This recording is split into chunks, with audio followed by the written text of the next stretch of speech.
perfil do narcisista? Vamos lá.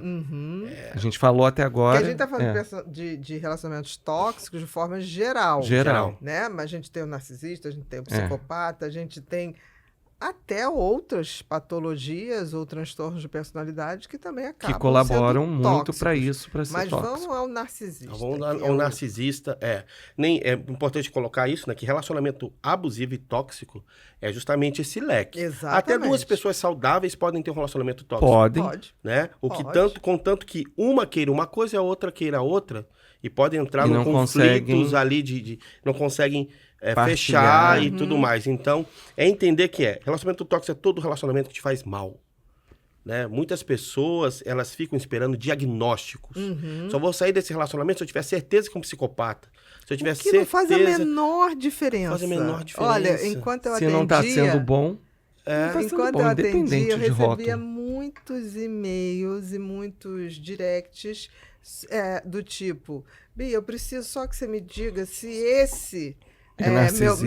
meu namorado, meu marido, seja meu amante, seja o que for, é narcisista ou é psicopata? Porque isso vai decidir minha vida. Todo dia eu não posso escuto isso. dizer isso. Todo porque a decisão não está tomada, que a pessoa está dando a decisão. A partir do momento que eu já estou te procurando para você tentar me ajudar nisso, é sinal que essa relação não está boa. Exatamente. Eu falo, se fosse bom, você não estava aqui. Talvez até a questão não é nem... É a tomada de decisão, porque quando uma pessoa decide, e eu vou... Se é ou não é, não importa. Tá me fazendo mal. Eu vou sair. Aí eu procuro ajuda lá do Sérgio para me ajudar a sair. É diferente. É bem diferente. Essa pessoa já tomou uma decisão Mas interna. eu preciso sair, isso que você falou. Eu preciso sair, eu preciso saber se ele é narcisista, se ele é para sair. Aí a gente já... eu acho que não precisa dessa resposta. Não, porque já tem alguma coisa. Mas o que só está passando a dependência para o outro, para você definir. Exatamente. Né? Mas o que acontece... O que essa pessoa está dizendo no inconsciente dela? É assim, eu aprendi que narcisistas e psicopatas não tem como mudar.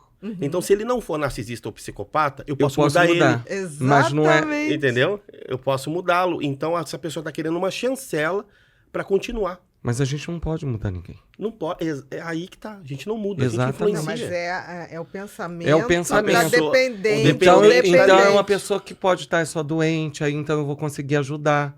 Aí é aquela pessoa mais obsessiva na sensação de que vai conseguir mudar o outro. O dependente emocional, ele tem um medo profundo de ser injusto. Com a outra pessoa, né? Então, de ser mal entendido, mal interpretado, só de ser injusto e tal. E o que acontece na mecânica do narcisista? Quando ele sai de um relacionamento, ele já entra em outro e ele passa a ideia, porque ele entra no Mobilove com outra pessoa, né? Exatamente. Então ele fala assim, nossa, ele me deixou, agora ele já arrumou outra, tá feliz, tá viajando, tá postando foto, tá não sei o quê, então o problema sou eu. Exatamente. Entendeu? Porque o narcisista vai fazer esse processo realmente com a pessoa. Então, se eu tivesse ficado um pouco mais, se eu tivesse aceitado um pouco mais, tivesse dado um pouco mais, ele estava comigo. E não é essa a dinâmica. Porque essa pessoa vai repetir o padrão, porque o padrão narcisista é constante, permanente e repetitivo. É um ciclo comportamental de ganho para o narcisista. Porque para que nós possamos mudar um comportamento, é necessário não ver ganho naquilo. Exatamente. O narcisista sempre vai ver um ganho. Por quê? Porque se eu estou com você, você começa a ficar depressiva, você começa a ficar problemática, o que eu faço? Eu mudo. Simples assim. Então, eu fico com você até quando for bom para mim. Quando não for mais bom, eu troco. Então, é um comportamento para ele, na cabeça dele, que ele está sempre ganhando. De ganho. Entendeu? E ele está sempre recomeçando o ciclo, né? E começar um relacionamento é muito legal. Tem toda aquela questão do início, do conhecimento, de sair, os hormônios estão lá em cima, você tá todo... A novidade traz dopamina, ele tá sempre, traz esse prazer, né? a novidade, sabe? A intensidade das coisas, né? O novo descobrir, a nova pessoa, novas conexões. Então, ele tá sempre se enchendo destes sentimentos que trazem validação para ele.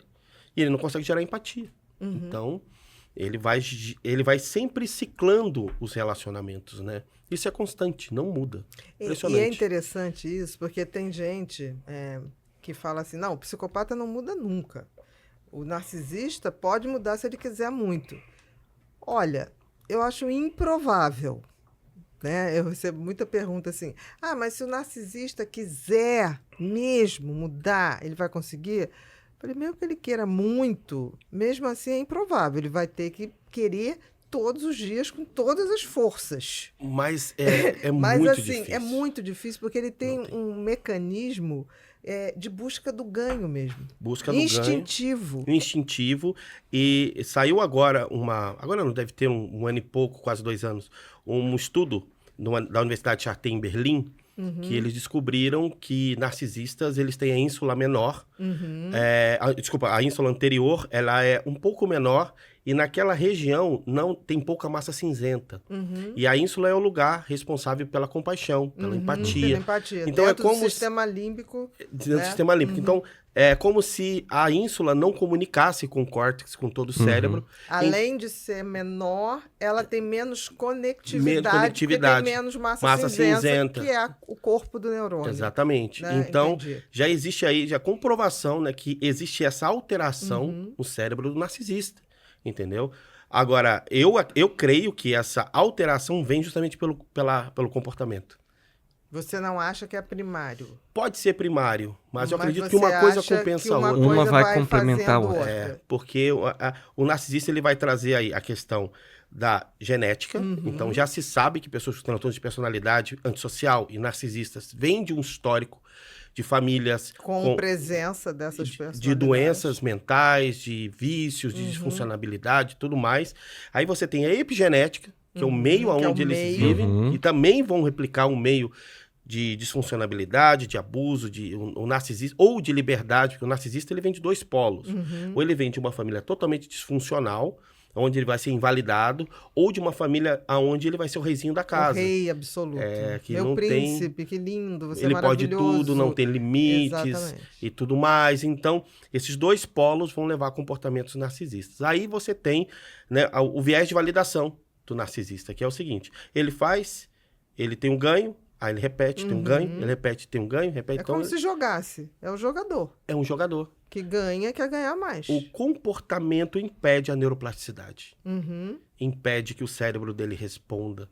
Né? A constância em viver na mesma situação vai atrofiando cada vez mais o narcisista. Então, eu me debruço para estudar, porque como terapeuta, como estudioso, a gente quer ajudar as pessoas. Claro. Então, eu já estudei tudo que eu pude imaginar, já fui por todos os caminhos. É impossível. Ou seja, entendeu? Eles não chegam a Roma. De jeito nenhum. De jeito nenhum. Entendeu? Ficam no meio do caminho. Porque um comportamento onde o narcisista ele vai ter ele vai sempre olhar para o próprio ego, para o próprio desejo, para a própria vontade. Então, a falta de empatia faz com que olhe somente para dentro, né? E toda mudança, ela acontece pelo nós, por entender a minha função na sociedade. Me colocar no lugar do outro. E minha importância na vida das outras pessoas, sabe? A importância de poder estar bem para alguém. Então, como não tem essa visão de fora, o narcisista só enxerga a si os seus desejos, pelo vazio existencial que eles têm, pela baixa autoestima que eles desenvolvem. Então, é como se vivessem num poço, é um buraco negro emocional, né?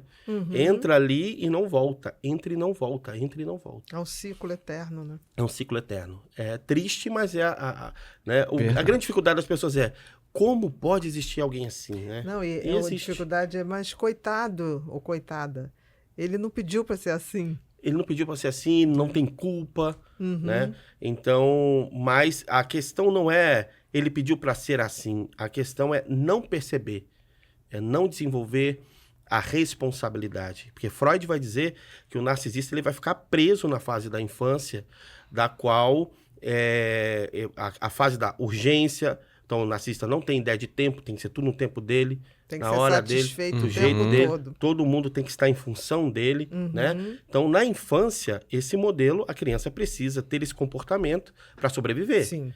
Né? Ela precisa chorar quando ela tem fome, ela precisa chorar quando ela quer ir no banheiro, ela quer a presença da mãe ali ao lado para proteger, porque ela não tem defesa, tudo bem, mas o narcisista ele não vai virar. Sim. Não vai virar a chave. Ele não faz essa mudança quando ele vai para a vida adulta. Ele ainda fica o tempo todo achando que precisa que todo mundo supra ele o tempo todo. Na hora dele, no momento dele, ele vai agir como uma criança mesmo. Porque a criança, quando quer algo, né? Ou ela vai pro Bomb Love, mamãezinha, te amo, dá beijinho, né? A filhinha te ama, faz carinho e tal, faz um pix, né? O paizinho lindo faz um pix e tal. Você é o pai mais lindo do mundo. Mais lindo do mundo, normal. Ou vai para a fase de... A criança ela vai entrar na fase de agressão. Ela vai se esconder, ela não vai falar com a mãe, ela vai agredir a mãe, ela vai se jogar no chão, ela vai fazer pirraça, vai xingar. Exatamente como o narcisista faz. Para que eu pudesse entender o comportamento narcisista, eu fui estudar teóricos da psicologia infantil. Então, a gente vai estudar Piaget, vai estudar Winnicott, vai estudar, sabe, pessoas que estudaram a psicologia infantil, porque entendendo a mente da criança, a gente entende o comportamento do narcisista. É impressionante.